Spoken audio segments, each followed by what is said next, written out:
चलिए, तो second abiotic factor है हमारा टेम्परेचर। तो सबसे पहला सवाल तो ये कि टेम्परेचर आखिर है क्या।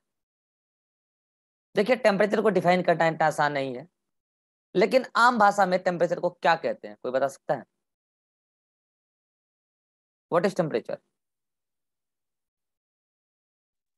मेजर ऑफ हॉटनेस और कोल्डनेस। ठीक है, आम भाषा में तो ये कह देते हैं कि it is the degree of hotness या coldness, it is the measurement of coldness and hotness. ठीक है, आम भाषा में बातें हद तक सही भी है, लेकिन हद तक ही सही है। हद के बाद ये बातें सही नहीं है, लेकिन उस पर मैं नहीं जाऊंगा। जब आप अच्छे टीचर से थर्मोडायनेमिक्स पढ़ेंगे कभी, तो आपको वो बताएंगे कि कोल्डनेस और हॉटनेस का मेजरमेंट टेम्परेचर नहीं है, टेम्परेचर तो कुछ और ही है। समझ रहेगा, टेम्परेचर तो कुछ और ही है। खैर छोड़ो, हम लोग इकोलॉजी पढ़ रहे हैं यार, हमारा इस डेफिनेशन से काम हो जाता है। Measurement of coldness and hotness मतलब कोई भी चीज कितना कूल है या कितना हॉट है। मतलब एक तरीके से भी कह सकते हैं कि हीट की मेजरमेंट वही टेम्परेचर है। हीट कहीं ज्यादा भी हो सकती है, कहीं कम भी हो सकती है। ठीक है, अच्छा एक बात और, टेम्परेचर को किस चीज से नापते हैं? थर्मामीटर। आपको पता होगा थर्मामीटर आता है ना। तो जो थर्मामीटर वर्क करता है ना, आपको बता दें हकीकत, थर्मामीटर कभी भी कोल्डनेस और हॉटनेस को नापता नहीं है। तो फिर तो बोलोगे सर थर्मामीटर टेम्परेचर को नाप रहा है, टेम्परेचर का डेफिनेशन तो कोल्डनेस और हॉटनेस होता है। तो इसीलिए तो कह रहा हूँ कि डेफिनेशन ही गलत है। लेकिन चलो ठीक है यार, हमारे इस डेफिनेशन से हमारी इकोलॉजी में काम चल जाएगा। लेकिन थर्मोडायनेमिक्स में ये डेफिनेशन अगर आप अप्लाई कर रहे हैं तो यकीन मानिए आप गलत पढ़ रहे हैं। अगर आप किसी ढंग के टीचर से पढ़ेंगे ना, तो आपको जरूर बताएंगे कि temperature is not the measurement of coldness और हॉटनेस, क्योंकि थर्मामीटर और कोल्डनेस और हॉटनेस नापता ही नहीं है। ठीक है, तो कह रहे हैं फिर इसका थर्मामीटर नाम क्यों रखे हैं भाई? ठीक है, वो आप फिजिकल केमिस्ट्री में पढ़ना। ठीक है, चलो, तो मैं कह रहा हूँ कि थर्मामीटर से नापते हैं टेम्परेचर, लेकिन अंडर द वाटर, वाटर के कंडीशन में जब आप नापते हो टेम्परेचर, तो वहां एक मेजरमेंट का इंस्ट्रूमेंट आता है जिसको कहते हैं थर्मिस्टर। क्या कहते हैं? थर्मिस्टर। ये सब बातें हो गई इंट्रोडक्शन। अब आते हैं काम के बात पर कि टेम्परेचर का इकोलॉजी में क्या रोल है, कैसे है। तो सबसे पहली बात याद कीजिए, जब मैं आपको क्लाइमेट पढ़ाया था, याद है, स्पीसीज डाइवर्सिटी को अफेक्टिंग फैक्टर क्लाइमेट, तब मैंने क्या कहा था? टेम्परेचर वो अबायोटिक फैक्टर है, क्लाइमेट का फैक्टर क्लाइमेटिक फैक्टर है, जो स्पीसीज डाइवर्सिटी को सबसे ज्यादा प्रभावित करता है। याद आया कुछ? Then rainfall, secondly rainfall. तो सबसे पहली बात आप इसमें यही कहेंगे, temperature is the main factor affecting the species diversity. और स्पीसीज डाइवर्सिटी ही क्यों? किसी भी पर्टिकुलर ऑर्गेनिज्म, किसी भी पर्टिकुलर स्पीसीज के मेंबर का रेंज डिसाइड करता है टेम्परेचर। सवाल है क्यों, मैं बताऊं आपको। टेम्परेचर ऑर्गेनिज्म के मेटाबॉलिज्म को डायरेक्ट इफेक्ट करता है, डायरेक्ट। कोई कारण बता सकता है क्या डायरेक्ट कैसे इफेक्ट करता है? मेटाबॉलिज्म बिना एंजाइम का सर नहीं चलता। सर एंजाइम के हाँ, एक्टिविटी बहुत को बढ़िया। अफेक्ट कर। मेटाबॉलिज्म बिना एंजाइम का नहीं चलता, और enzyme are very sensitive, enzyme are very sensitive to temperature. ये बात मैं एंजाइम में भी करूंगा। तो चूंकि मेटाबॉलिज्म बिना एंजाइम का नहीं चलता, लिविंग ऑर्गेनिज्म बिना मेटाबॉलिज्म का नहीं चलता, और जब एंजाइम को डायरेक्टली इफेक्ट कर रहा है टेम्परेचर, तो मेटाबॉलिज्म को भी डायरेक्टली इफेक्ट कर रहा है टेम्परेचर। और अलग अलग एंजाइम को अलग अलग रेंज चाहिए मेटाबॉलिज्म के लिए। तो किस क्लाइमेट में कैसा टेम्परेचर है, उस बात पे डिपेंड करता है कि वहां कौन कौन लिविंग ऑर्गेनिज्म रह सकता है। इसका मतलब स्पीशीज के रेंज को, कि वो किस रेंज तक मिलेगा, डिस्ट्रीब्यूशन रेंज को डिसाइड करता है टेम्परेचर। इसीलिए किसी भी पर्टिकुलर एरिया की स्पीशीज डाइवर्सिटी को डिसाइड करता है temperature. Firstly by temperature, and secondly by rainfall.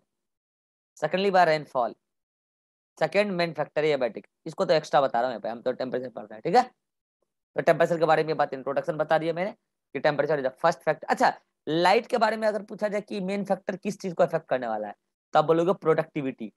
Productivity क्या होता है मैं आपको पढ़ाऊंगा आगे, इतना जान लो कि सोलर लाइट को यूज करके फूड का सिंथेसिस करना, और ये इसमें जो फूड का प्रोडक्शन हो रहा है, this is called as productivity. और प्रोडक्टिविटी मेनली डिपेंड करता है किस पे? लाइट पे। तो light is the main factor affecting productivity, and temperature is the main factor affecting species diversity, and the distribution range of the any species. ठीक, अब हम बात करते हैं टेम्परेचर से रिलेटेड इकोलॉजी में धुआंधार बातें।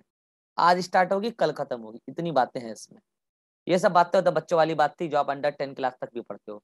यहाँ से इकोलॉजी की बातें शुरू हुई। सबसे पहला बात, स्पीशीज डाइवर्सिटी और स्पीशीज के डिस्ट्रीब्यूशन रेंज को डिसाइड करता है टेम्परेचर, क्योंकि टेम्परेचर ऑर्गेनिज्म के मेटाबॉलिज्म को डायरेक्टली इफेक्ट करता है, क्योंकि enzymes are very sensitive to temperature. Now अब मैं आपको बता रहा हूं, चूंकि इतना कहानी से आपको पता चल गया कि ऑर्गेनिज्म की मेटाबॉलिज्म को इफेक्ट करता है टेम्परेचर, तो यार ऑर्गेनिज्म भी अलग अलग एरिया में अलग अलग प्रकार के मिल रहे हैं, क्योंकि अलग अलग एरिया में टेम्परेचर अलग अलग है, क्लाइमेट अलग अलग है। तो ऑर्गेनिज्म ने अपने अंदर एडेप्टेशन लाया है। क्या बोला मैंने? ऑर्गेनिज्म ने अपने अंदर एडेप्टेशन लाया है। वर्ड आया एडेप्टेशन, तो सबसे पहले डिफाइन करना है एडेप्टेशन क्या होता है, क्योंकि ये बात आज छिड़ी है तो ये बात इवोल्यूशन तक जाएगी। क्या होता है एडेप्टेशन? कौन बताना चाहता है? What is adaptation?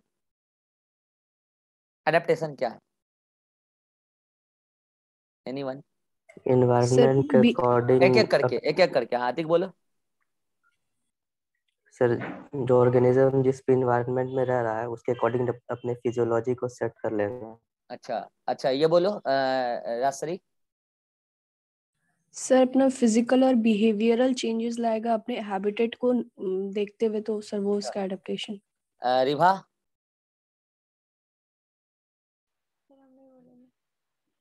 आंसर दोनों का सही है, लेकिन आधा आधा सही है और दोनों मिलकर आंसर पूरा सही हो रहा है। ठीक है, एक ने कहा फिजिकल चेंज, एक ने कहा मॉर्फोलॉजिकल चेंज। बात दो, मतलब एक ने कहा फिजियोलॉजिकल चेंज, एक ने कहा फिजिकल भी और बिहेवियरल भी, राजश्री ने कहा, और एक ने कहा फिजियोलॉजिकल। तीनों बातें करनी है। फिजिकल मतलब मॉर्फोलॉजिकल चेंज। बिहेवियर जो दिखता नहीं है, ये फिजियोलॉजी भी नहीं होता है, ये उसका हैबिट होता है। ठीक है, और फिजियोलॉजी ये दिखता नहीं है लेकिन वर्क करता है। ठीक है, तो ऐसा कोई भी फीचर्स, एनसीईआरटी लिखती है एट्रीब्यूट मतलब फीचर्स, ऐसा कोई भी फीचर जो ऑर्गेनिज्म को, ऐसा कोई भी फीचर जो ऑर्गेनिज्म की मॉर्फोलॉजिकल फीचर हो, बिहेवियरल फीचर हो या फिजियोलॉजिकल फीचर हो, जो उस ऑर्गेनिज्म को उसके हैबिटेट में रहने के लिए परमिशन दिला रहा हो, ऐसा फीचर एडेप्टेशन कहलाता है। मामला सेट। यानी कि एडेप्टेशन मॉर्फोलॉजिकल भी हो सकता है, एडेप्टेशन फिजियोलॉजिकल भी हो सकता है, और एडेप्टेशन बिहेवियरल भी हो सकता है। और हम इस टेम्परेचर में तीनों प्रकार के एडेप्टेशन देखेंगे।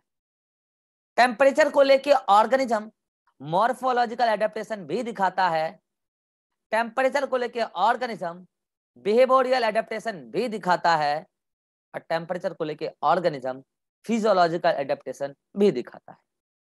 आज चर्चा करते हैं मॉर्फोलॉजिकल एडेप्टेशन पे, देन कल चर्चा करेंगे फिजियोलॉजिकल, देन उसके बाद बिहेवियरल की भी चर्चा कर लेंगे। आइए स्टार्ट करते हैं morphological adaptation in animals and plants birth.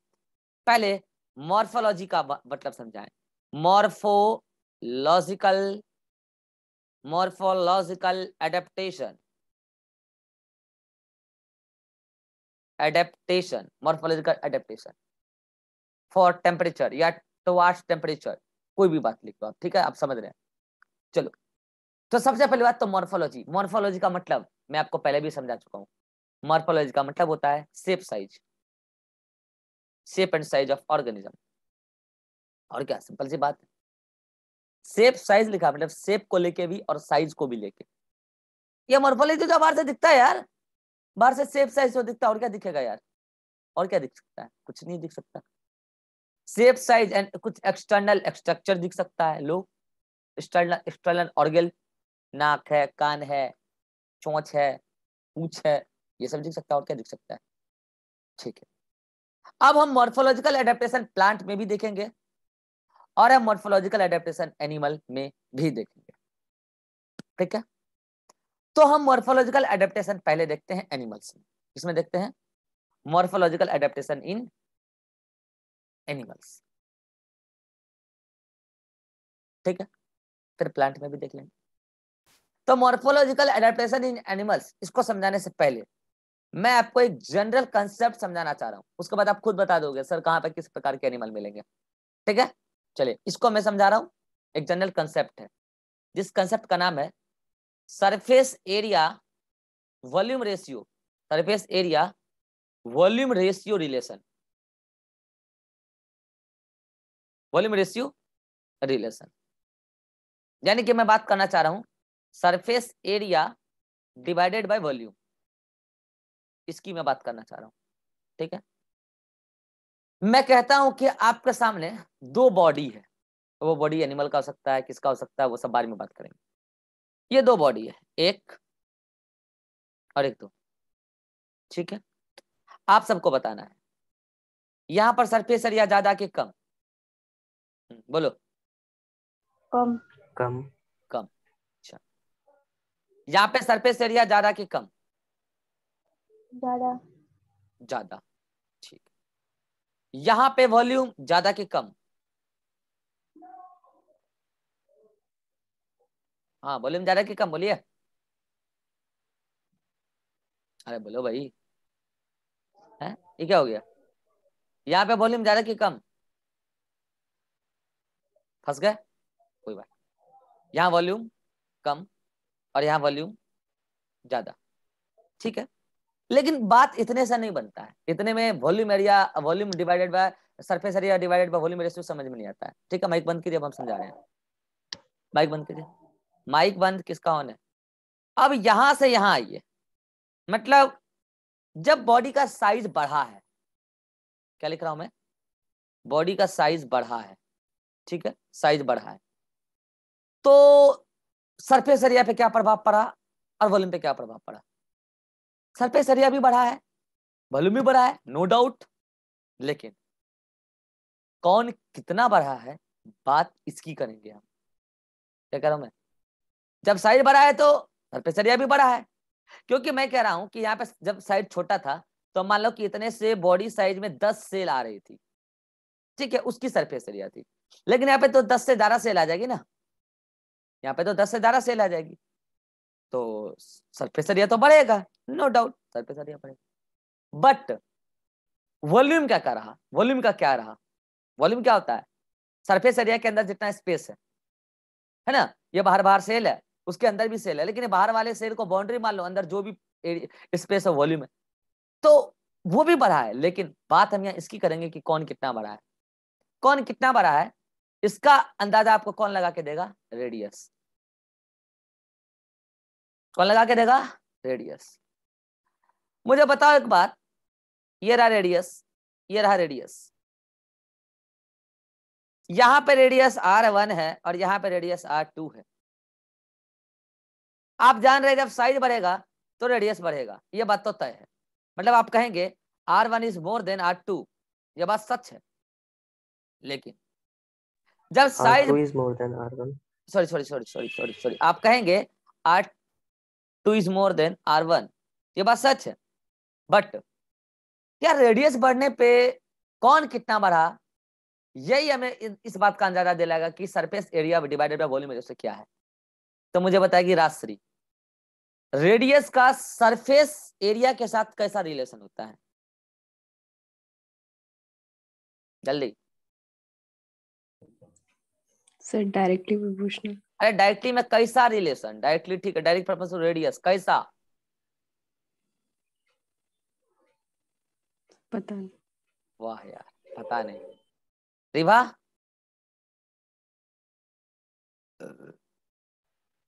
तो समझ नहीं रहे क्वेश्चन क्या बोल रहा है। पता नहीं चल रहा है। अतीक? R square. अब पता लगा रिभा क्या बोल रहे थे? सरफेस एरिया का जब फॉर्मूला लिखते हो तो रेडियस के साथ उसका कैसा रिलेशन होता है? डायरेक्टली तो होता है, लेकिन डायरेक्टली में भी कैसा? R² का रिलेशन होता है। अच्छा अब बता दो राजश्री, वॉल्यूम का कैसा रिलेशन होता है रेडियस के साथ? वॉल्यूम से लिखेगा ना? सॉरी हम वॉल्यूम लिखेंगे, हाँ। वॉल्यूम का कैसा रिलेशन होता है रेडियस के साथ? राजश्री अरे बोलो। Sir directly proportional, R cube होगा सर। R³ का डायरेक्टली प्रोपोर्शनल। ठीक है, होशियार बच्चों को समझ में आ गया होगा मैं कहना क्या चाह रहा हूँ। आप एक बात गौर करो, जब आप यहां से यहां आए, नो डाउट सरफेस एरिया बढ़ा, वॉल्यूम बढ़ा, लेकिन जब साइज बढ़ा तो वॉल्यूम ज्यादा बढ़ा। जब साइज बढ़ा तो वॉल्यूम ज्यादा बढ़ा। सरफेस एरिया भी बढ़ा है, लेकिन उतना ज्यादा नहीं बढ़ा जितना वॉल्यूम बढ़ा है। उतना ज्यादा नहीं बढ़ा, उस तरीके से नहीं बढ़ा जितना वॉल्यूम बढ़ा है।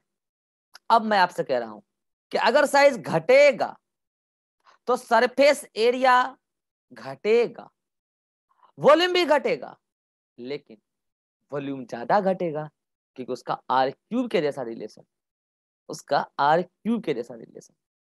और जब बढ़ेगा तो वॉल्यूम खूब बढ़ेगा, लेकिन सरफेस एरिया उतना नहीं बढ़ेगा। चलिए अब आप लोग बताएंगे कहां पर सरफेस एरिया वॉल्यूम रेशियो ज्यादा और कहां पर सरफेस एरिया वॉल्यूम रेशियो कम। राशि पहले बताएगी। बताओ। सर जहाँ पे छोटा वाला स्फेयर है सर, उसका वॉल्यूम ये रेशियो ज्यादा होगा सर। आप कह रहे हो कि इसका वॉल्यूम सरफेस एरिया रेशियो ज्यादा होगा और इसका कम होगा, है ना? Yes sir. अच्छा, बाकी लोगों का ये टिप्पणी है अलग है? यही है। सही जवाब है। अगर आप ऐसे नहीं समझ पा रहे तो ऐसे समझो ना कि यहाँ पे ऊपर एक ही एरो बनाओ, वो कम वाला एरो बनाए, ठीक है। नीचे 3 को कम वाला एरो बनाओ। तो मुझे एक बात बताओ, नीचे वाला वैल्यू बहुत कम और ऊपर वाला वैल्यू बहुत ज्यादा कम नहीं है, तो यानी कि नीचे वाला बहुत ज्यादा कम आ रहा है तो ऊपर वाला यानी कि ये मोर देन 1 की तरफ शिफ्ट हो रहा है, ठीक है, यानी कि इधर। अब यहां आके देखो आप, नीचे वाला वैल्यू बहुत ज्यादा, नीचे वाला वैल्यू बहुत ज्यादा, ऊपर वाला वैल्यू ज्यादा तो है लेकिन उतना भी ज्यादा नहीं है, लेकिन नीचे वाला तो बहुत ज्यादा है ना। इसका मतलब आप समझ सकते हैं कि नीचे वाला वैल्यू अगर बढ़ेगा तो मामला लेस देन 1 की तरफ बढ़ रहा है। हेलो, मामला लेस देन तरफ की बढ़ रहा है। इसका मतलब ये ओवरऑल रेशियो यहाँ पे लेस हो रहा है इसके कंपैरिजन में। किसके? इसके कंपैरिजन में। कितनों को पल्ले पड़ गई? हाथ खड़ा कर दो तो। नहीं पड़ी तो दोबारा समझा दूंगा। पड़ गई पल्ले? बस सिंपल फिजिक्स है यार, हमसे ज्यादा आपको आती है फिजिक्स, ठीक है। अब ये कंसेप्ट लगा के मैं यहाँ पे क्या सिखाना चाह रहा हूँ, एनसीईआरटी एक लाइन लिखती है, क्या लिखती है पता है? Heat gain and heat loss, heat gain, heat gain and heat loss is a function of surface area, is a function of surface area. क्या लिखिए? Heat gain heat loss is a function of surface area. तो अब बताना, heat gain और heat loss में बताना, अगर ये कोई भी बॉडी रख दिया गया है सेम टेम्परेचर में जिस टेम्परेचर में ये रखा गया है, तो कौन हीट लॉस ज्यादा करेगा? रास्त्री बताएगी। कौन हीट लॉस ज्यादा करेगा? सोच समझ के बताना है। जिसका सरफेस एरिया सर ज्यादा होगा हीट लॉस ज्यादा करेगी। अच्छा, तो यानी कि ये हीट लॉस ज्यादा करेगा और ये heat gain, sorry heat loss ये कम करेगा, ठीक है। हीट गेन, यहां बात आया हीट गेन। देखिए भैया, यहाँ गेन का बात ये है, हमने पहले ही कह दिया कि सेम टेम्परेचर में रखा गया है, तो अगर बाहर की तरफ हीट लॉस हो रहा है, मैंने कहा इसका ज्यादा है इसका कम है, तो ये हीट गेन फिर कहां से हुआ? जब लॉस हो रहा है तो लॉस हो रहा होगा दोनों का। हीट गेन कहां से हो रहा है? सेल मेटाबॉलिज्म में एनर्जी बनाती है। हेलो, सेल मेटाबॉलिज्म में जब केटाबॉलिज्म करती है तो एनर्जी का प्रोडक्शन होता है, यानी कि ये हीट गेन का बात कहां हो रहा है? बॉडी के अंदर। बॉडी के अंदर मुझे बताना, हीट गेन कहां ज्यादा होगा? मतलब हीट का, इस हीट गेन का मतलब क्या? प्रोडक्शन। यहाँ पे क्या लिखा मैंने? Heat gain heat loss is a function of surface area. लेकिन मैं जो यहाँ समझाना चाह रहा हूँ हीट गेन, ठीक है, हीट गेन तब होता जब बाहर का टेम्परेचर ज्यादा होता, तो हीट गेन भी होता सरफेस एरिया से। लेकिन मैं जो आपको समझाना चाह रहा हूँ मॉर्फोलॉजिकल एडेप्टेशन में, वो मैं समझना चाह रहा हूँ बॉडी के अंदर हीट का प्रोडक्शन। चलिए अब बताइए, किसके अंदर हीट का प्रोडक्शन ज्यादा होगा? जिसका वॉल्यूम ज्यादा या जिसका वॉल्यूम कम? रीवा बताएगी। किसके अंदर हीट का प्रोडक्शन ज्यादा होगा? जिसका वॉल्यूम ज्यादा या जिसका वॉल्यूम कम? वॉल्यूम कम। वॉल्यूम कम, उसका हीट का प्रोडक्शन ज्यादा। नहीं, वॉल्यूम ज्यादा वाले को तुम्हारा घर का साइज अगर बड़ा है तो तुम्हारे घर में भट्टी ज्यादा लग सकता है कि कम? ज्यादा तो हीट प्रोडक्शन ज्यादा कि कम? ज्यादा। और भट्टी यहाँ कौन है? सेल। सेल ने मेटाबॉलिज्म चलाता है, यानी कि यहाँ पे हीट प्रोडक्शन ज्यादा है, हीट प्रोडक्शन ज्यादा, और यहाँ पे हीट प्रोडक्शन कम है। अब हम देखते हैं रिलेशन, अब हम देखते हैं रिलेशन। यहाँ हीट प्रोडक्शन कम है, मुझे एक और बात बताओ, यहाँ हीट प्रोडक्शन ज्यादा या बहुत ज्यादा? बहुत ज्यादा। और यहाँ पे हीट प्रोडक्शन कम या बहुत कम? बहुत कम, क्योंकि यहाँ पे हीट वॉल्यूम कम है, यहाँ पे हीट प्रोडक्शन बहुत ज्यादा है। अब मुझे एक बात बताना, अगर यहाँ पे हीट प्रोडक्शन बहुत ज्यादा है और हीट लॉस है, सरफेस एरिया ज्यादा है मानते हैं, लेकिन एक बात बताओ, heat loss divided by heat production का ratio, heat loss divided by heat production का रेशियो कहां पे ज्यादा और कहां पे कम? राजश्री बताएगी। Heat loss divided by heat production का रेशियो कहां पे ज्यादा कहां पे कम?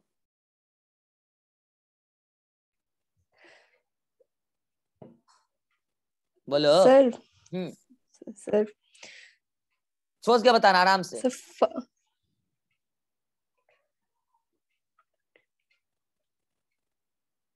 सर जो बड़ा वाला स्फीयर है सर, इसमें हीट लॉस भी ज्यादा होगा सर। हम रेशियो पूछ रहे हैं दोनों का, हम दोनों का रेशियो पूछ रहे हैं। सर नहीं पता। अच्छा, तो फिर तुम ये वाला रेशियो कैसे बताए? चलो रिभा तुम बताओ। नहीं सर, छोड़ो Ribha, heat loss divided by heat production का रेशियो कहां ज्यादा कहां कम? सर नहीं पता। अतीक। सर फर्स्ट वाले स्फीयर में मतलब सर ये रेशियो अब ज्यादा हमको होगा समझ में क्योंकि आ रहा है सर तुम लोग से फिजिक्स का सवाल काहे नहीं हिलता है, अब समझ में आ रहा है। ये 10th क्लास का गणित ढिल्ला है, हैं? बताओ जी, हाँ बताओ। बड़े वाले स्फीयर में रेशियो कम होगा, छोटे वाले में ज्यादा होगा। इसमें रेशियो कम होगा और इसमें रेशियो लेस ज्यादा होगा। मोर। भैया सेम रेशियो है, आप गौर नहीं कर पाए। रिवा इधर देखो, या मैंने क्या बोला? हीट लॉस कम है, यानी कि ऊपर का वैल्यू कम तो है, लेकिन नीचे का वैल्यू तो बहुत कम है भैया। इसका मतलब नीचे का वैल्यू बहुत कम, ऊपर का वैल्यू थोड़ा सा कम, यानी कि मामला मोर देन 1 की तरफ जा रहा है। लेकिन यहाँ देखो, हीट प्रोडक्शन बहुत ज्यादा, क्योंकि वॉल्यूम ज्यादा है, हीट प्रोडक्शन बहुत ज्यादा। तो अगर हीट प्रोडक्ट, अब बोलोगे सर हीट प्रोडक्शन बहुत ज्यादा तो यहाँ लॉस भी तो ज्यादा है। अरे हाँ ठीक है, लॉस है, लेकिन उतना लॉस नहीं है जितना प्रोडक्शन है। इसका मतलब नीचे का वैल्यू ज्यादा, ऊपर का वैल्यू कम, तो ओवरऑल वैल्यू लेस देन 1 की तरफ जा रहा है। इसका मतलब यहां पर सरफेस एरिया वॉल्यूम रिलेशन कम है और यहाँ पे सरफेस एरिया वॉल्यूम रिलेशन ज्यादा है।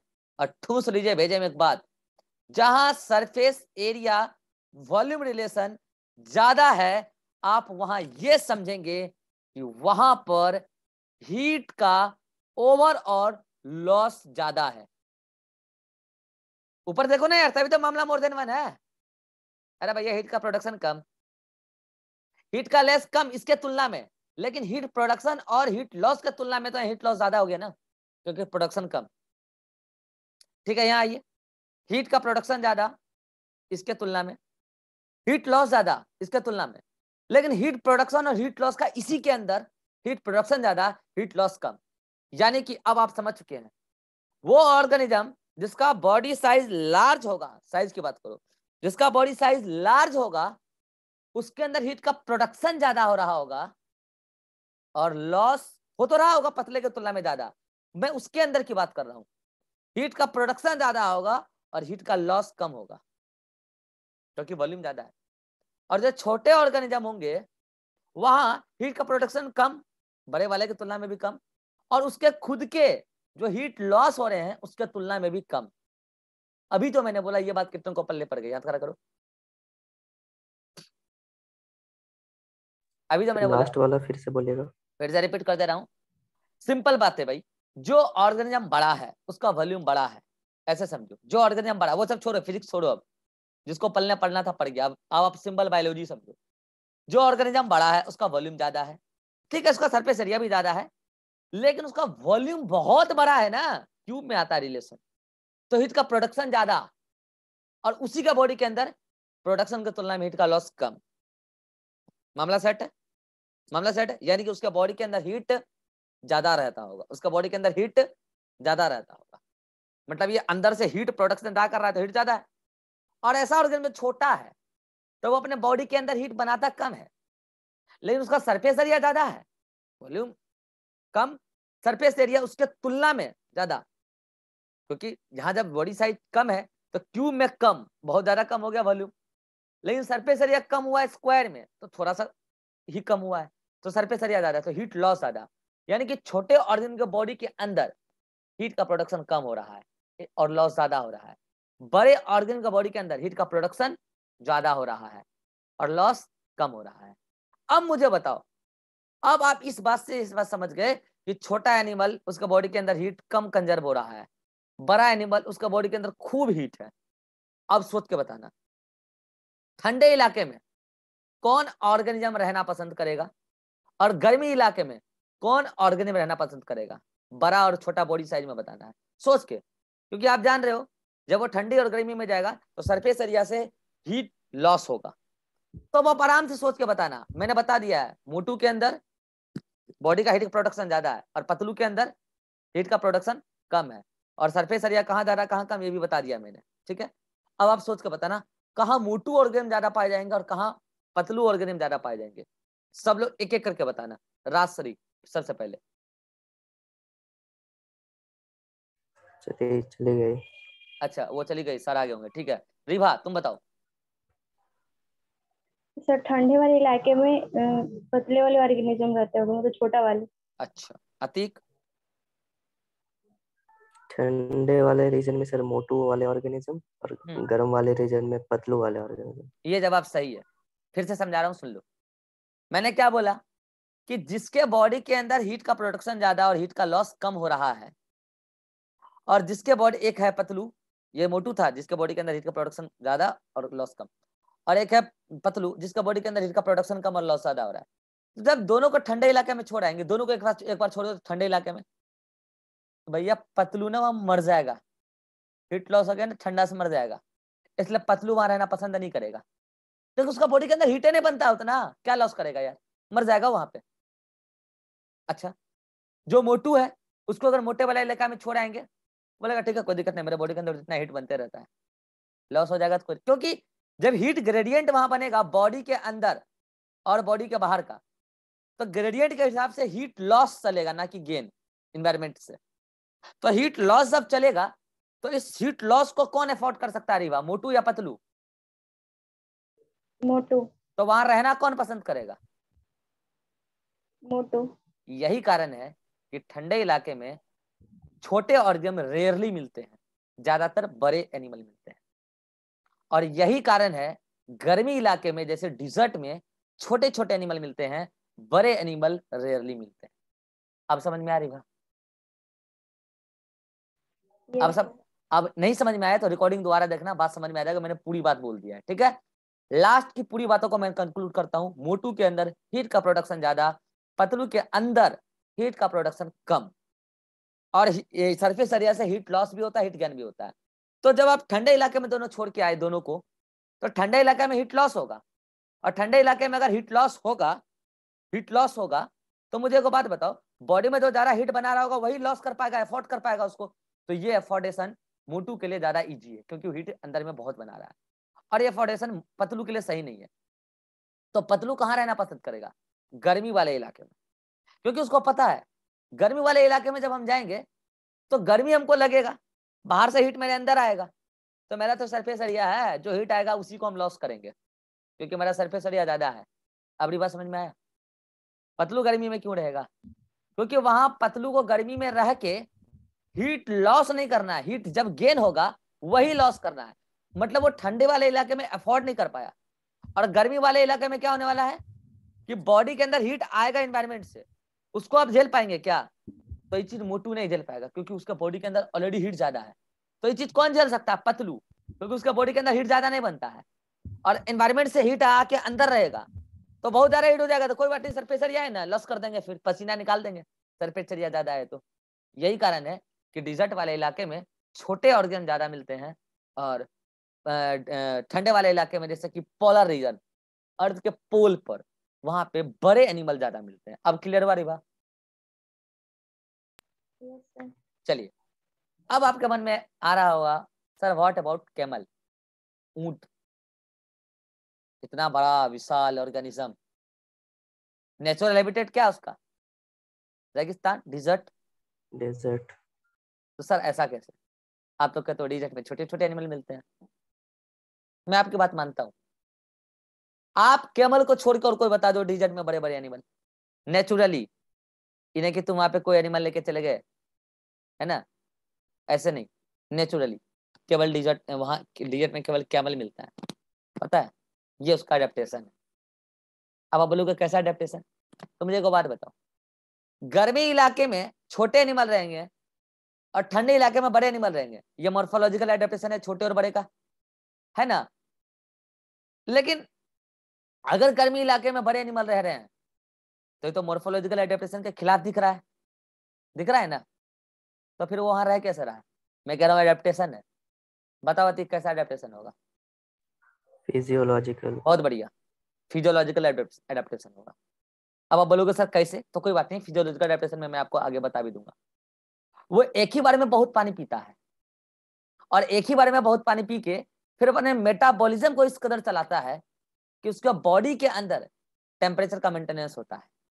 ये मॉर्फोलॉजिकल एडेप्टेशन है उसका, ना कि फिजियोलॉजिकल एडेप्टेशन। इवन वो फिजियोलॉजिकल एडेप्टेशन के रूल के तो खिलाफ है वहां, तो कैमल एक्सेप्शन। अदरवाइज मैं नॉर्मलाइज कर दूं तो ठंडे रीजन में बड़े एनिमल और छोटे रीजन में सॉरी गर्मी इलाके में छोटे एनिमल। और ये जो मैं कानून कह रहा हूं मॉर्फोलॉजिकल एडेप्टेशन की, जहां बॉडी साइज के बारे में बात हो रही है, ऐसा करने वाले बर्गमान थे। कौन थे? बर्गमान साइंटिस्ट हैं। ऐसा बोलने वाले कौन थे? बर्गमान। किसके बारे में? साइज के बारे में, बर्गमान। ठीक, Bergmann talk about size of body. अब सुना ध्यान से, बर्गमान के सपोर्टर थे एलन, साइंटिस्ट हैं। बर्गमान के सपोर्टर थे एलन। एलन कहते थे बिल्कुल सही बोल रहे हैं बर्गमान, क्योंकि जो गर्मी वाले इलाके में है उसको हीट लॉस ज्यादा करना है, उसको हीट लॉस करने के लिए सरफेस एरिया ज्यादा चाहिए, क्योंकि इन्वायरमेंट से हीट आते रहेगा उसके बॉडी के अंदर, तो उसको लॉस करना है, सरफेस एरिया ज्यादा चाहिए, वॉल्यूम ज्यादा नहीं चाहिए। और जो ठंडी में उसको वॉल्यूम ज्यादा चाहिए, क्योंकि वो हीट लॉस करेगा उसका बॉडी के अंदर, बॉडी, क्योंकि उसको इन्वायरमेंट के साथ हीट लॉस करना है। हीट लॉस होगा, करना क्या होगा, तो उसको बॉडी के अंदर हीट ज्यादा बनाना है। बिल्कुल सही कह रहे हैं बर्गमान। लेकिन इतना कहने से एलन को थोड़ी ना कोई याद रखा होगा। एलन कहते हैं shape of the body. Shape मतलब क्या?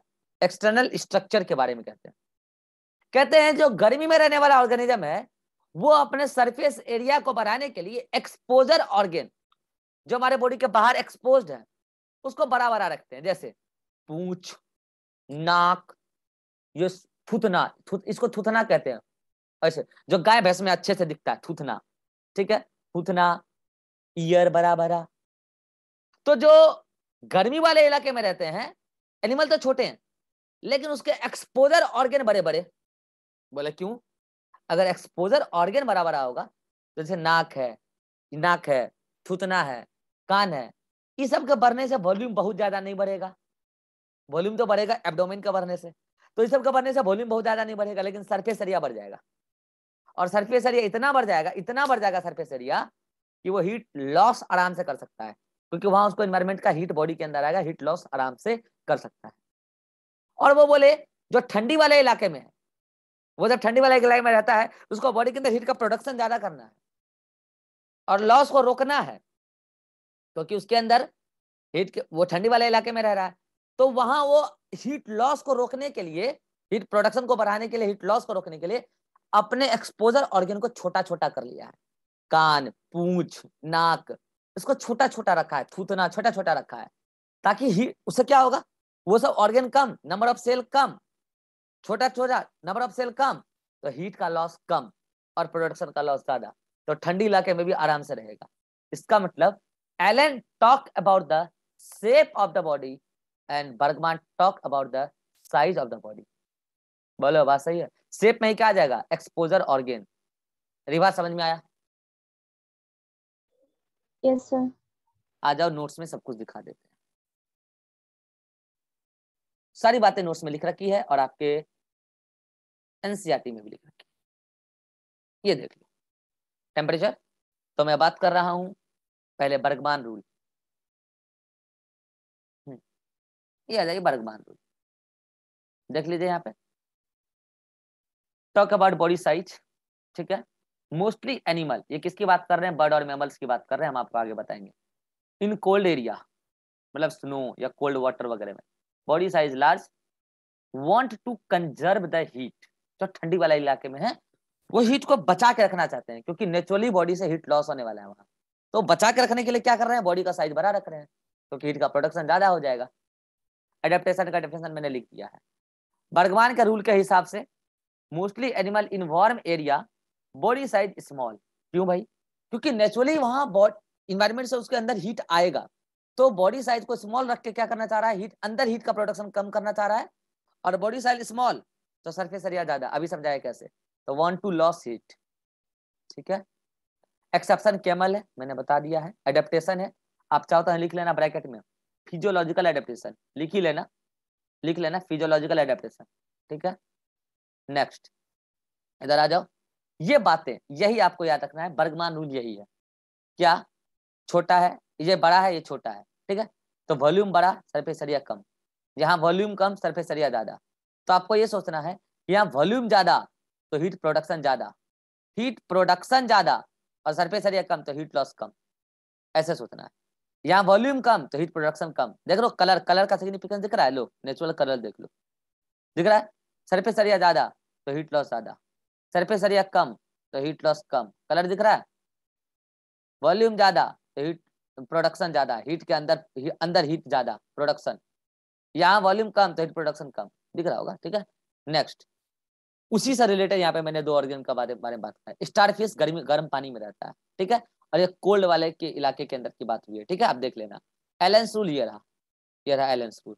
तो आप क्या करोगे? आज यहाँ तक पढ़ लोगे, सारी बातें हो चुकी है, ठीक है। चलिए, any doubt? Ribha, no Atiq, no sir. चलिए। तो अब आप नो क्या सर। करोगे? एनसीईआरटी में जल्दी से वर्क दे रहा हूं, कल आगे टेम्परेचर को और आगे बढ़ाएंगे।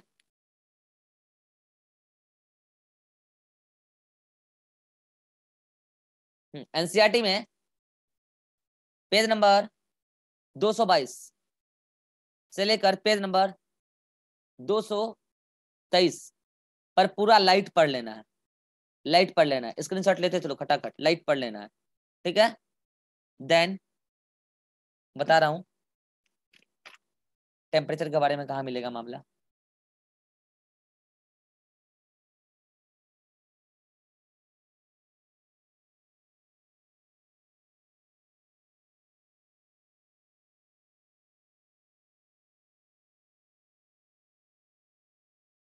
हाँ ये रहा पेज नंबर 226, स्टार्टिंग का 4 लाइन पढ़ लेना है। स्टार्टिंग का फर्स्ट पैराग्राफ पढ़ लेना है पूरा, फर्स्ट पैरा। जल्दी से स्क्रीनशॉट ले लीजिए, फिर मिलते हैं नेक्स्ट क्लास में।